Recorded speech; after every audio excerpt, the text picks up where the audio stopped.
ಸೂರ್ಯ ಪಥ ಬದಲಾಗಿದೆ, ನಮ್ಮ ಪಥ ಕೂಡ ಬದಲಾಗಿದೆ. ಇದು ಡಿಕೆ ಶಿವಕುಮಾರ್ಗೆ ಸಿಎಂ ಸ್ಥಾನ ಸಿಗುವ ವಿಶ್ವಾಸ ಇದೆ. ಇದು ಶಾಸಕ ಶಿವಗಂಗಾ ಬಸವರಾಜ್ ಅವರ ಮಾತು. ಸೂರ್ಯ ಪಥ ಬದಲಾಗಿದೆ, ನಮ್ಮ ಪಥ ಕೂಡ ಬದಲಾಗಿದೆ. ಡಿಸಿಎಂ ಡಿಕೆ ಶಿವಕುಮಾರ್ ಅವರು ಸಿಎಂ ಆಗೋ ವಿಶ್ವಾಸ ಇದೆ. ಶಿವಗಂಗಾ ಬಸವರಾಜ್ ಅವರ ಮಾತಿದು. ಹೊಸಬರು ಶಾಸಕರಾಗಲು ಡಿಕೆ ಶಿವಕುಮಾರ್ ಕಾರಣ. ಸಿದ್ದರಾಮಯ್ಯ ಸಿಎಂ ಆಗಿ 7.5 ವರ್ಷ ಅಧಿಕಾರ ಮಾಡಿದ್ದಾರೆ. ಡಿಕೆ ಕೂಡ 2 ವರ್ಷ ಸಿಎಂ ಆಗಲಿ ಅನ್ನೋದು ನಮ್ಮ ಆಶಯ ಅಂದಿದ್ದಾರೆ.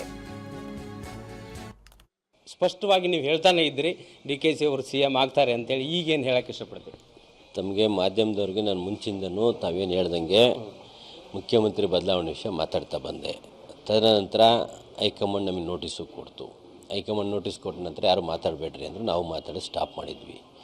ಆದರೆ ತಮಗೆಲ್ಲ ನಾನು ಜನವರಿ ಸಂಕ್ರಾಂತಿ ನಂತರ ಸೂರ್ಯಪಥ ಬದಲಾವಣೆ ಆಗ್ತದೆ, ಆ ನಿಟ್ಟಿನಲ್ಲಿ ಮಾತಾಡ್ತೀನಿ ಅಂತ ಕೊಟ್ಟಿದ್ದೆ. ಅದೇ ನಿಟ್ಟಿನಲ್ಲಿ ಇವತ್ತೇನು ಮುಖ್ಯಮಂತ್ರಿಗಳ ಉಪಮುಖ್ಯಮಂತ್ರಿಗಳನ್ನ ಮೊನ್ನೆ ಮೈಸೂರಿಗೆ ಬಂದಂಥ ಸಂದರ್ಭ ರಾಹುಲ್ ಗಾಂಧಿ ಸಾಹೇಬರು ಇಬ್ರಿಗೂ ಇವತ್ತು ಕರೆದು ಮಾತಾಡ್ತೀವಿ ಅಂತ ಖರ್ಗೆ ಸಾಹೇಬ್ರು ಹೇಳಿದ್ದನ್ನು ತಾವು ನೋಡಿದಿರಿ, ನಾನು ಕೇಳಿದ್ದೀನಿ. ಆ ನಿಟ್ಟಿನಲ್ಲಿ ಏನು ಇವತ್ತು ಇಬ್ಬರೂ ಒಟ್ಟಿಗೆ ಕರೆದಿದ್ದಾರೆ ಹೈಕಮಾಂಡು. ಏನೋ ಒಂದು ಆಶಾಭಾವನೆ ಇದೆ, ಏನೋ ಒಂದು ಒಳ್ಳೆಯದಾಗ್ತದೆ. ನಮ್ಮ DK ಶಿವಕುಮಾರ್ ಸಾಹೇಬ್ರಿಗೆ ಒಂದು ಮುಖ್ಯಮಂತ್ರಿ ಯೋಗ ಇವತ್ತು ಕೂಡಿ ಬರ್ತಾ ಇದೆ ಅನ್ನೋದು ಒಂದು ಭಾವನೆಯಲ್ಲಿ ನಾವು ಕಾಯ್ತಾ ಇದ್ದೀವಿ. ವಿಶೇಷವಾಗಿ ಸಂಕ್ರಮಣನ ಒಂದು ಟಾರ್ಗೆಟ್ ಇಟ್ಟು ಹೇಳ್ತಾ ಇದ್ದೀನಿ ನೀವು, ಸಂಕ್ರಮಣ ಆಗಲಿ ಅಂತ. ಏನು ವಿಶೇಷ?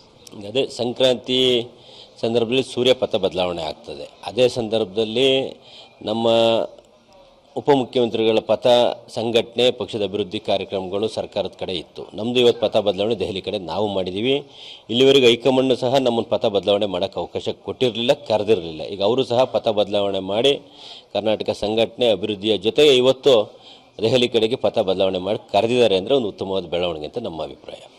ಒಟ್ಟಾರೆ ಈ ಸಿದ್ದು ಬೆಂಬಲಿಗರು 5 ವರ್ಷ ಅಧಿಕಾರ ಪೂರ್ಣ ಮಾಡ್ತಾರೆ ಅಂತಕ್ಕಂಥ ಮಾತುಗಳು ಮತ್ತೆ ಕೇಳಿ ಬರ್ತಾ ಇದ್ದಾರೆ. ಅವರು 5 ವರ್ಷ ಅಧಿಕಾರ ಹೇಳ್ತಾ ಇದ್ದಾರೆ. ತಾವು ನೋಡಿದರೆ ನಾನು ಈಗ 7 ವರ್ಷ ಮುಖ್ಯಮಂತ್ರಿಗಳಾಗಿ ಅದ್ರ ಮೇಲೆ ಒಂದು ತಿಂಗಳು ಜಾಸ್ತಿನೇ ಮಾಡಿದ್ದಾರೆ.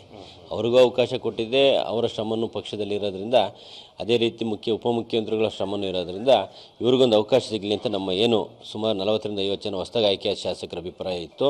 ಆ ನಿಟ್ಟಿನಲ್ಲಿ ನಾವು ಸಹ ಆ ನಿಟ್ಟಿನಲ್ಲಿ ಕೆಲಸನೂ ಮಾಡ್ತಾ ಇದ್ವಿ. ನಮ್ಮ ಉಪಮುಖ್ಯಮಂತ್ರಿಗಳ ಒಂದು ಮುಖ್ಯಮಂತ್ರಿಗಳು ಅಂತ ಕನ್ಸ್ಕೊಂಡು ಇವತ್ತು ಕೆಲಸ ಮಾಡ್ತಾ ಇದ್ವಿ. ಆ ನಿಟ್ಟಿನಲ್ಲಿ ಇವತ್ತು ಹೈಕಮಾಂಡ್ ಕರೆದಿರೋದು ಒಂದು ಆಶಾಭಾವನೆ ಮೂಡಿಸಿದೆ.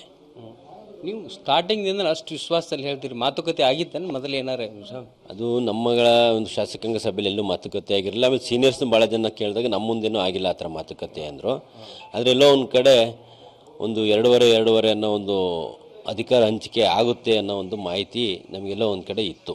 ಆ ನಿಟ್ಟಿನಲ್ಲಿ ಸಹ ನಾವು ಅದನ್ನು 2 ವರ್ಷಕ್ಕೆ ಆಯ್ಕೆ ಕಾಯ್ತಾ ಇದ್ವಿ. ಆ ನಿಟ್ಟಿನಲ್ಲಿ ಇವತ್ತು ಪೂರಕವಾದ ಬೆಳವಣಿಗೆ ಆಗಿರೋದ್ರಿಂದ ಒಂದು ಖುಷಿ ತಂದಿದೆ. ಕ್ಯಾಮ್ರಾಮನ್ ಶಾಂತಕುಮಾರ್ ಒಂದಿಗೆ ಬಸವರಾಜ್ ದೊಡ್ಡಮನಿ TV9 ದಾವಣಗೆರೆ.